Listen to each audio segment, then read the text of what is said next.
क्या मैंने न्यायालय की जगह विश्यालय बोल दिया था?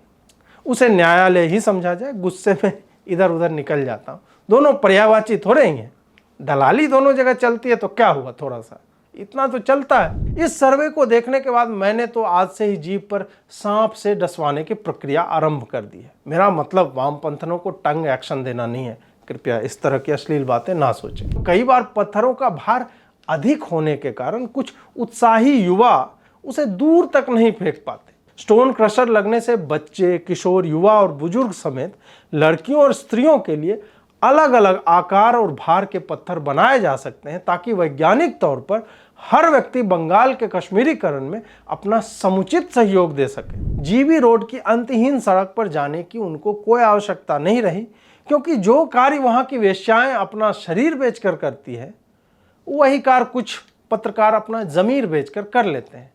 फील तो एक ही है ब्रो। पहले तो कमिश्नर साहब अपना नाम दीपक पांडे से बदलकर चिंगारी गांडे रख लें और वर्दी खोलकर सफेद कुर्ता और जालीदार टोपी पहन लें, नीचे कटवा लें थोड़ा सा तो और सही रहेगा।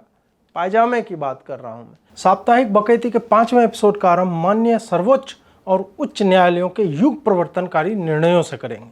वामपंथियों के हाथों अपने चारों थनों से दोहन करवाती इस संस्था ने हाल ही में 4 साल की बच्ची का बलात्कार कर हत्या करने वाले फिरोज नामक एक व्यक्ति को यह कहकर फांसी से बचा लिया कि हर पापी का एक भविष्य होता है। Every Sinner has a future. विश्व में ऐसे बहुत ही कम न्यायालय हैं जहां जजों के द्वारा अपने ग्रेजुएशन में पढ़ी किसी पुस्तक की किसी पंक्ति को बोलने के लिए 4 साल की बच्ची के रेप और मर्डर के मामले में ऐसे निर्णय देने पड़ते हैं। जज ने ऑस्कर वाइल्ड की एक पंक्ति उद्धृत करते हुए कहा कि फिरोज के पास पूरा जीवन पड़ा है, इसलिए उसे आजीवन कारावास भी नहीं 20 वर्ष की सजा देना उचित है, ताकि वह भविष्य में समाज का एक उपयोगी व्यक्ति बन सके। न केवल ऑस्कर वाइल्ड के इस कथन का बिल्कुल उल्टा अर्थ और संदर्भहीन व्याख्या करते हुए मिलाडो ने यह निर्णय दिया है, बल्कि फिरोज जैसे लोगों में आशा की एक किरण का भी संचार किया है कि काफिरों की बेटियों का रेप करो, वकील जो है बचा लेगा। वैसे एक दृष्टि से देखा जाए तो जज ने बिल्कुल उचित कहा है कि फिरोज का एक भविष्य है और वह अपने समाज के लिए उपयोगी व्यक्ति बन सकता है। फिरोज का फ्यूचर यह है कि वह बाहर निकलेगा, फिर से रेप करेगा, हत्या करेगा, अपने समाज के लिए काफिरों को निशाना बनाएगा, क्योंकि उसे इस धरती पर इसके लिए कारावास जाना पड़े, परंतु ऊपर जन्नत में उसके लिए कमरा रिजर्व है रूम सर्विस के साथ। फिर आप ऐसी संस्था को बिका हुआ बोल देंगे तो इन लोगों के स्थान विशेष में चूना लग जाता है। अगर आप चाहते हैं कि अगले वीडियो में मैं माननीयों के स्थान विशेष में चूने के साथ मिर्च भी रगड़ दूं तो सब्सक्राइब कर। इसके आगे दिल्ली उच्च न्यायालय ने अपनी अवांछित लंबी नाक विधायिका के विषयों में घुसेड़ते हुए पूछा है कि केंद्र ने जो हाल ही में एक कानून बनाया है जिसमें पुलिस अपराधियों की इच्छा के बिना उनकी पहचान हेतु उनकी शारीरिक माप आदि लेकर एक डेटाबेस बनाएगी, वह असंवैधानिक और अवैध है, उस पर केंद्र की क्या राय है? वाह जज साहब, 4 टुटपुंजिये लोग जनहित याचिका के नाम पर आपका समय नष्ट करते हैं और आप विधायिका द्वारा संवैधानिक नियमों के आलोक में पास किए गए अधिनियमों पर उसी सरकार की राय मांगते हैं जिसने इसे बनाया है। ऐसी याचिकाओं को रजिस्टर क्यों किया जाता है? लेकिन हाईकोर्ट के जज ने पूछा है तो बताना पड़ेगा। आखिर आतंकियों के, अपराधियों के, बलात्कारियों के भी तो अधिकार होते हैं। इसी हिसाब से चलते रहिए, एक दिन यही कोर्ट केंद्र सरकार से, चूंकि भाजपा केंद्र में है, तो इस याचिका पर भी उत्तर मांग लेगी कि आतंकवादी ही तो है, लेकिन संविधान उसे स्वतंत्रता से रहने का अधिकार देता है, फिर उसे जेल में क्यों रखा जा रहा है? यह तो असंवैधानिक बात है। इनकी नौटंकी इस सप्ताह बहुत चली है। दिल्ली पुलिस ने कोर्ट में बताया कि दिल्ली में हुए धर्म संसद में कोई हेट स्पीच नहीं थी, बल्कि अपने धर्म की रक्षा हेतु एक समुदाय के लोगों ने स्वयं को सशक्त बनाने और आने वाले संकटों से बचाव हेतु आत्मरक्षा के लिए उद्यत रहने की बातें की थी, जिसका नरसंहार या किसी मजहब के प्रति घृणा फैलाने से कोई संबंध नहीं। लेकिन सुप्रीम कोर्ट के जज की सुलग गई कि ऐसे कैसे धर्म संसद हो गई, और जब आरोप लगा है कि हेट स्पीच है और दूसरे समुदाय के लोग कह रहे हैं कि उनके नरसंहार की बातें हो रही हैं, तो दिल्ली पुलिस के सहायक कमिश्नर ने यह कैसे कह दिया कि हेट स्पीच नहीं है? ऐसा कुछ नहीं कहा गया। उनका कहना भी उचित है कि भाई, हिंदू अपनी आत्मरक्षा की चर्चा भी क्यों कर रहा है? इससे क्या दूसरे समुदाय की तैयारियों को बाधा नहीं पहुंचेगा? जो कि उनका किताबी हक है, जिसे भारत का संविधान धार्मिक स्वतंत्रता के अधिकारों के नाम पर सुनिश्चित करता है।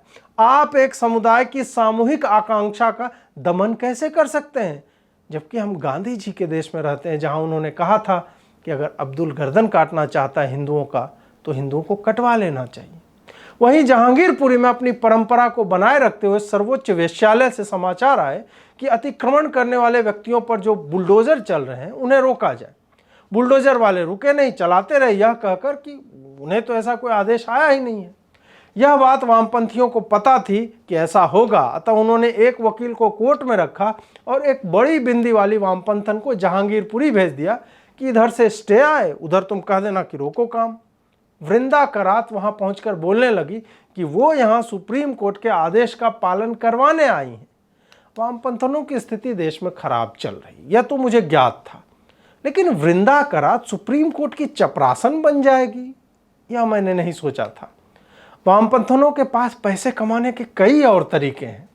आशा है कि ये वीडियो देखकर वामपंथी साथी उनकी सहायता अवश्य करेंगे, या ऐसा कीजिए कि आप में से जितने भी लोग यह वीडियो देख रहे हैं, इस निरीह दुत्कारी हुए वामपंथन के लिए मात्र 10-10 रुपये प्रति व्यक्ति, जो भी देख रहे हैं 10-10 रुपये इस नंबर पर भेजिए 7303069286।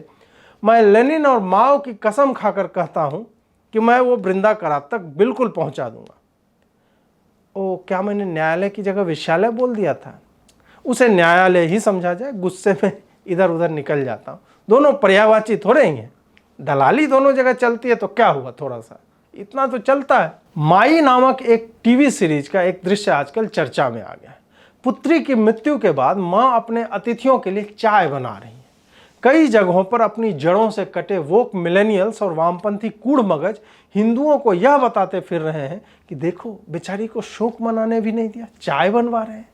ऐसा वही लोग कर रहे हैं जिन्होंने पूरा जीवन टीवी देखकर ही समाज को समझा है। ऐसे लोग नहीं जानते कि जिसके घर में मृत्यु होती है वहां न तो चूल्हा जलता है न भोजन बनता है।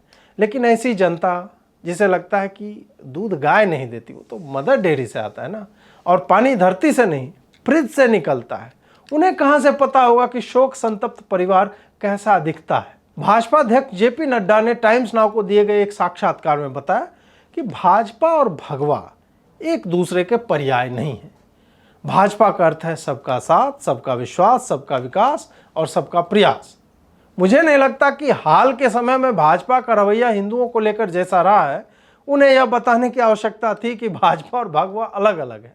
इसी पर चुटकी लेते हुए एक इंटरनेट उपभोक्ता ने लिखा है कि आने वाले दिनों में मोदी जी और अमित शाह जी सबका विश्वास के चक्कर में सूफी बन जाएंगे और वक्फ बोर्ड इन्हें औलिया घोषित कर देगा। सही बात है। मुझे लगता है कि मोदी जी ने जैसे अपने नाम पर स्टेडियम बन जाने दिया, वैसे ही शायद जीवित अवस्था में ही अपने नाम की दरगाह भी बनवा लेंगे और हर साल चादर भी चढ़ाने की शुरुआत स्वयं करेंगे। हाल ही में एक सर्वेक्षण में पाया गया कि उच्च जाति के लोग, मतलब हिंदुओं में उच्च जाति के लोग, मुसलमानों, अनुसूचित जातियों, जनजातियों के लोगों से 4 से 6 साल अधिक जी रहे हैं। यह सुनकर सामान्य वर्ग के लोगों ने तय किया कि अपनी कुंडली देखकर, मुसलमानों और अनुसूचित जातियों की औसत आयु देखकर समय से पहले फांसी लगाकर वो प्राण त्याग देंगे, ताकि राष्ट्र में सामाजिक न्याय हो सके, सोशल जस्टिस। नौकरी में आरक्षण है ही, जन्म लेते ही आरक्षण जैसी सुविधाओं से बच्चे लैस हो ही जाते हैं, तो सामान्य वर्ग के लोग, खासकर सवर्ण, क्या राष्ट्र हित में 6 साल पहले मर नहीं सकते? पाव भर साइनाइड खरीद कर रख लीजिए, क्या पता कब काम आ जाए। साथ ही सर्वेक्षण में एक और विचित्र बात सामने आई है कि हिंदुओं के सवर्ण जातियों और कथित पिछड़ी जातियों, जनजातियों के मध्य ही अगर आंकड़े रहते तो भी समझ में आता, लेकिन एक धर्म को 4 भागों में विभाजित करने के पश्चात मुस्लिमों को घुसाने का आधार समझ में नहीं आया। जबकि मुसलमानों में भी जातियां हैं, उनके जीवन स्तर में भी बहुत ज़्यादा अंतर होता है, तो उनकी तुलना हिंदू सवर्णों से क्यों की जा रही? फिर समझ में आया कि सर्वेक्षण में भी गे भीम गे मीम हो रहा है।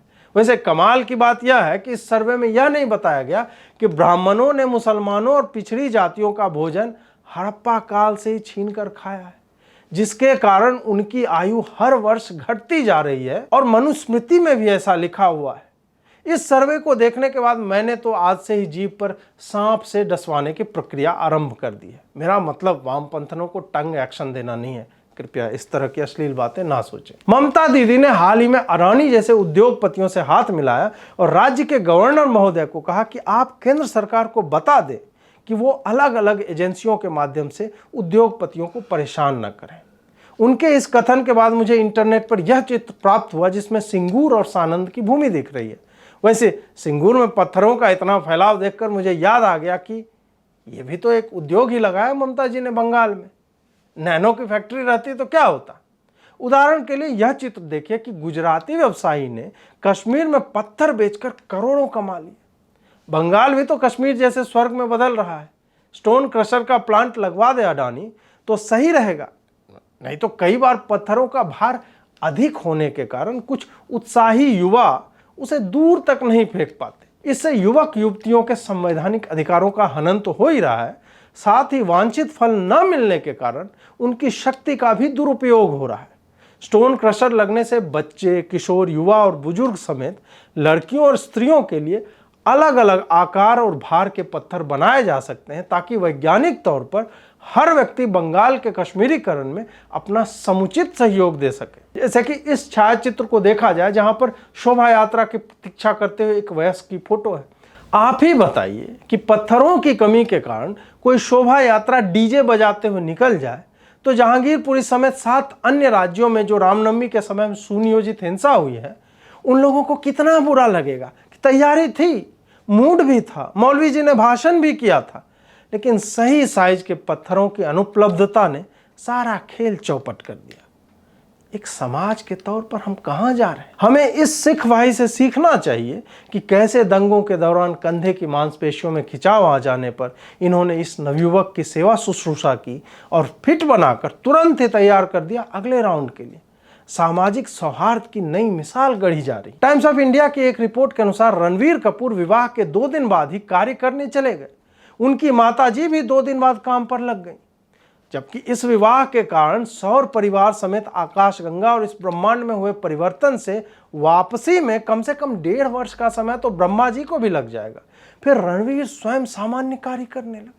टाइम्स ऑफ इंडिया ने विष्णु जी के दरबार में इस विषय पर याचिका लगाई है कि उनके रहते और टाइम्स ऑफ इंडिया के खबर छपने के बाद भी सब क्या चल रहा है ब्रो, कि सेलिब्रिटी लोग 2 ही दिन में काम पर चले जा रहे हैं।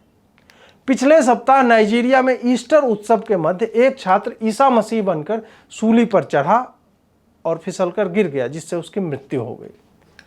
3 दिन बाद वो वापस जीवित नहीं हुआ, या हुआ भी होगा तो इसकी जानकारी मुझे नहीं है। खैर, अच्छी बात यह है कि उसकी हत्या गुरुद्वारे में भोजन के लिए जाने पर सिखों ने पीट पीट कर नहीं की, जैसा कि कपूरथला में एक युवक के साथ हुआ जब वो भगवान कृष्ण का वेश बनाकर घूम रहा था। इरफान पठान ने हाल ही में भारत के महानतम राष्ट्र होने की संभावना पर लिखते हुए ट्वीट के अंत में एक बट लगा दिया।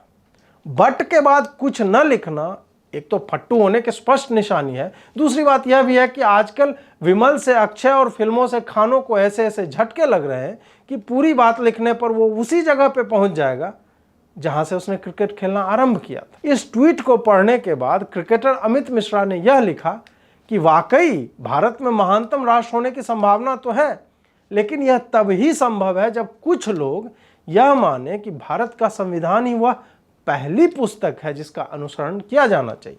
मुझे लगता है कि अमित मिश्रा गलत समझ बैठे कि इरफान पठान भारत की बात कर रहे थे, क्योंकि इरफान जैसों के लिए देश का नाम बस एक माध्यम मात्र है। उनके जैसों के लिए देश कोई अवधारणा नहीं होती। बोरिस जॉनसन की भारत यात्रा के मध्य टाइम्स नाउ वालों ने उनका साक्षात्कार किया। हाल ही में अर्णब गोस्वामी ने यूक्रेन के राष्ट्रपति ज़ेलेंस्की का इंटरव्यू किया था। इसके बाद इंटरनेट पर एक मीम घूमने लगा कि जहां ये लोग राष्ट्राध्यक्षों के साक्षात्कार कर रहे हैं, वहीं रवीश जीबी रोड घूम रहा है। यह मीम तथ्यात्मक तौर पर त्रुटिपूर्ण है, क्योंकि रवीश 2 सालों से अधिक समय से अपने कमरे से भी बाहर नहीं निकला है। वो अपना पूरा एजेंडा अपने घर से ही चला रहे हैं। जीबी रोड की अंतहीन सड़क पर जाने की उनको कोई आवश्यकता नहीं रही, क्योंकि जो कार्य वहां की वेश्याएं अपना शरीर बेचकर करती है, वही कार्य कुछ पत्रकार अपना जमीर बेचकर कर लेते हैं। फील तो एक ही है ब्रो। यूक्रेन से जुड़े एक अन्य समाचार में वहां से सरकार द्वारा वापस लाए गए विद्यार्थियों ने अपने माँ बाप के साथ अब जंतर मंतर में यह कहकर धरना रखा है कि मोदी सरकार उनकी बाकी की मेडिकल शिक्षा के लिए भारतीय मेडिकल कॉलेजों में एडमिशन करवाए उनका। कमाल की बात यह है कि इन्होंने सरकार से अपने विवाह, यूक्रेन रिटर्न डॉक्टर बनने से मिलने वाले दहेज और उसके बाद होने वाले बच्चों के पालन पोषण के बारे में कोई मांग नहीं रखी। इनके हाथों के पोस्टर पर मोदी है तो मुमकिन है लिखा हुआ है। चलिए इसी बहाने कोई तो अलतकिया कर रहा है यहाँ पे हिंदुओं में से भी। नासिक के कमिश्नर साहब दीपक पांडे जी ने कहा है कि हनुमान चालीसा या भजन बजाने के लिए हिंदुओं को अनुमति लेनी पड़ती है। अजान से पहले और बाद के 15 मिनट के भीतर इसकी अनुमति नहीं होगी। मस्जिद के 100 मीटर के दायरे में आप यह नहीं कर सकते क्योंकि कानून व्यवस्था का मामला है। पहले तो कमिश्नर साहब अपना नाम दीपक पांडे से बदलकर चिंगारी गांडे रख लें और वर्दी खोलकर सफेद कुर्ता और जालीदार टोपी पहन लें, नीचे कटवा लें थोड़ा सा तो और सही रहेगा। पायजामे की बात कर रहा हूं मैं। कमाल की बात यह है कि मस्जिद के 100 मीटर के दायरे में हिंदुओं के श्वसन से होने वाली आवाज पर इन्होंने कोई कार्रवाई करने की बात नहीं की। मस्जिद ही क्यों, मस्जिद के कान होते हैं क्या? सुनेगा तो मुस्लिम, तो कानून तो यह होना चाहिए चिंगारी गांडे साहब कि मुस्लिम जहां भी हो उसके 100 मीटर के दायरे में भजन कीर्तन ना बजे, क्योंकि कानून व्यवस्था बनी रहनी चाहिए। ऐसे पुलिस वालों का जीवन हनुमान चालीसा रुकवाकर मेडल पा जाने में बीत जाता है, जबकि आतंकियों की फैक्ट्री पर आज तक इनके बाप भी एक शब्द नहीं बोल सके हैं कि यहाँ कट्टरपंथी शिक्षा मिलती है, इन सबको बंद किया जाना चाहिए। आमिर खान आजकल क्रिकेट खेलते हुए दृष्टिगोचर हो रहे हैं। वो कोई कहानी कहना चाह रहे हैं लेकिन अभी तक लोगों को सिर्फ टीज कर रहे हैं। कोई कह रहा है कि लाल सिंह चड्ढा की बात होगी तो कोई कुछ और। हमें और आपको बस यह याद रखना है कि इस व्यक्ति को भारत में रहने में डर लग रहा था। यह व्यक्ति तुर्की के राष्ट्रपति और उसकी बीवी से मिलने गया था, जबकि तुर्की के पास भारत के विषय में एक भी सकारात्मक शब्द कहने के लिए नहीं है। ये सब मैं बता दे रहा हूँ क्योंकि कभी कभी विमल गुटखा के चक्कर में हमसे आमिर शाहरुख टाइप के लोग बच जाते हैं।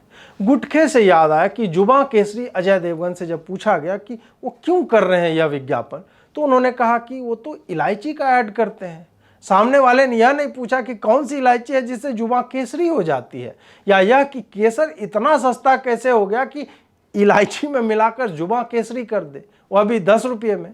आजकल टूथपेस्ट और गुटखे में इतने मसाले आ गए कि आप चिकन बिरयानी के चिकन को टूथपेस्ट और विमल में मैरिनेट करके पका सकते हैं, सारा फ्लेवर मिलेगा। उन्होंने आगे बताया कि अगर यह गलत है उनका जो विज्ञापन कर रहे हैं गुटखे का, तो सरकार इनको बनाना ही बंद कर दे। अजय भाई, कम से कम अमिताभ बच्चन टाइप तो निर्लज्ज बनिए कि सीधे कह सके कि इससे आपको धनराशि मिलती है और किसी का भला होता है, तो हमें यह नहीं सोचना चाहिए कि हम उससे क्यों जुड़ रहे हैं। बुढ़ापे में कमला पसंद बेचना और इस कॉन्फिडेंस से बेचना ऊंची सोच का परिचायक है। इसी बात पर सलमान खान उदास हैं कि गुटखे का प्रचार तो वह भी कर रहे हैं, लेकिन उनसे कोई पूछ ही नहीं रहा है कि टशन का जश्न क्यों मना रहे हैं वो। उर्फी जावेद से जुड़ी खबरों में उर्फी जी ने हाल ही में भूमि दिवस पर अपने विचार रखे कि चाहे कुछ भी हो जाए वो पर्यावरण को हानि नहीं पहुंचाती। भले ही उर्फी जी ये कह रही हों, लेकिन मनोरंजन पोर्टल्स की बात माने तो उन्होंने कई बार इंटरनेट समेत फैंस के दिलों को आग लगाकर वैश्विक तापमान में औसत वृद्धि कराई है। पर्यावरण को लेकर अपनी चिंता वाली बात को सही साबित करने के लिए उर्फी जी ने कल ही अपने पूरे बदन को फूलों से आच्छादित कर लिया है। इस पर लोगों की समस्या हो गई कि ये क्या बात हुई। मुझे ऐसे लोगों से समस्या है कि कोई व्यक्ति पर्यावरण को लेकर जागरूक हो रहा है, फूल पत्ते पहन रहा है, तो आप उसे अपमानित करने लगते हैं। कपड़े बनाने के लिए कितने पौधों को कपास देना होता है, फिर फैक्ट्री में लोग काम करते हैं, रंगाई, पैकेजिंग, ब्रांडिंग, ट्रांसपोर्टेशन, इन सब से पर्यावरण को सीधे तौर पर क्षति पहुंचती है। उर्फी जी तो बाग से कुछ पुष्प चुन लाई और स्वयं को ढक लिया। ग्रेटा थनबर्ग ऐसा करती तो आप अति प्रसन्न होते, नोबेल दिलवाने की बात करते, लेकिन अपने देश की धरोहर उर्फी जी ने ऐसा किया है तो आपको बुरा लग रहा है। लानत है आप पर। जाते जाते आप सबके साथ एक निजी बात भी साझा करना चाहता हूं। आप सब ने यह तस्वीर देखी होगी। यह त्रुटिपूर्ण है क्योंकि यह मामला सुप्रीम कोर्ट वाला नहीं है, बल्कि यह उस दुष्टा एम्बर हर्ड नामक स्त्री से संबंधित है जिसने मेरे अरबों रुपए का नुकसान किया है और मुझे स्त्री को पीटने वाला बताया। केस लड़ने के लिए मुझे अपना निजी द्वीप, यॉट, चार्टर्ड प्लेन सहित अन्य वस्तुओं को बेचना पड़ा है। आप सब मुझे एम्बर हर्ड से केस जिताने हेतु नीचे दिए गए नंबर पर अपना सहयोग देते रहें। पुरुषों को बहुत सताया जा रहा है इस समाज में।